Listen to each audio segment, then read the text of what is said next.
ꯑꯩꯈꯣꯏꯁꯤ ꯃꯅꯤꯄꯨꯔꯗ ꯂꯩꯕꯁꯤ ꯑꯩꯈꯣꯏ ꯃꯌꯥꯝꯁꯤ ꯑꯩꯈꯣꯏꯅ ꯍꯧꯖꯤꯛ ꯄꯥꯝꯕꯁꯤ ꯏꯪꯂꯤꯁꯇ ꯑꯩ ꯍꯥꯏꯊꯣꯛꯀꯦ ꯈꯔ to live in harmony,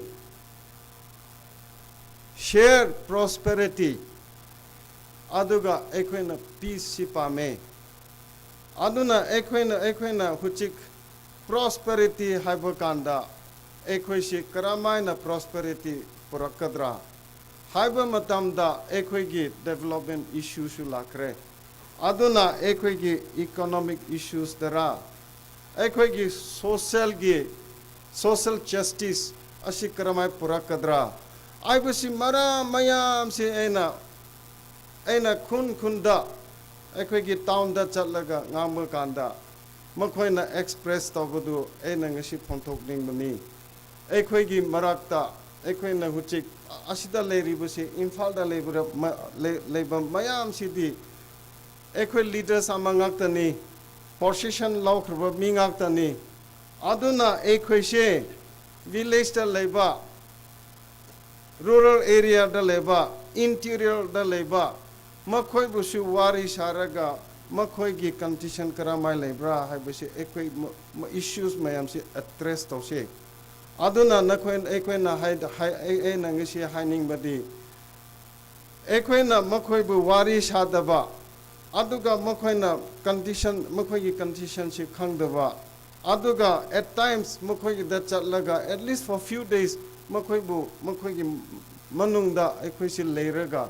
akhoi na maram mayam si khanglaga thapak si mathang si issues mayam si solution kadai lebra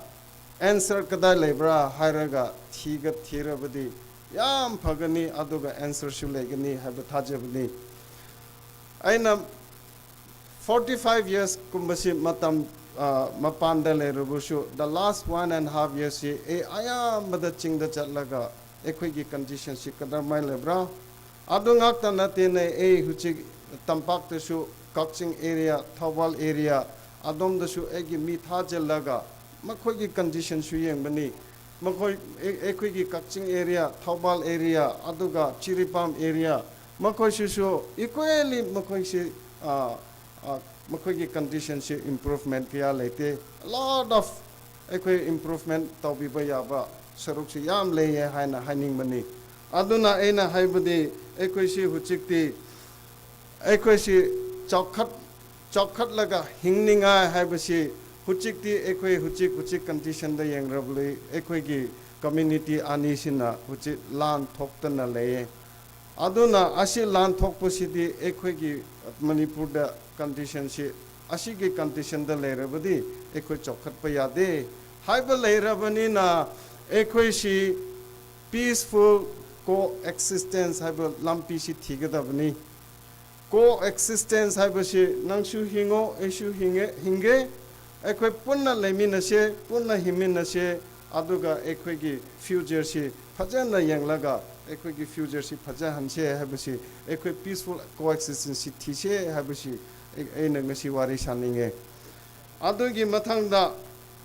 ekhoi na peaceful coexistence lese hairabadi ekhoi na kari tawgadaba ekhoi gi rights haibasi loina lenamani mi ama piklubusu group ama leraga piklubusu chaurubusu all community si piklubusu chaurubusu magi rights haibasi lebani rights si kari oiba yabra hairaga it can be political rights it can be economic rights it can be social justice asum kumba lebani na ekhoi punna coexist leminna se hairabadi egi right nakhoi na su khangbiba nangi right to aina su khangbiba haibasi legadabni aduna ekhoi gi rights mayam lebasi respect pinaraga honor taunaraga ekhoi follow torabadi ekhoi peace ekhoi si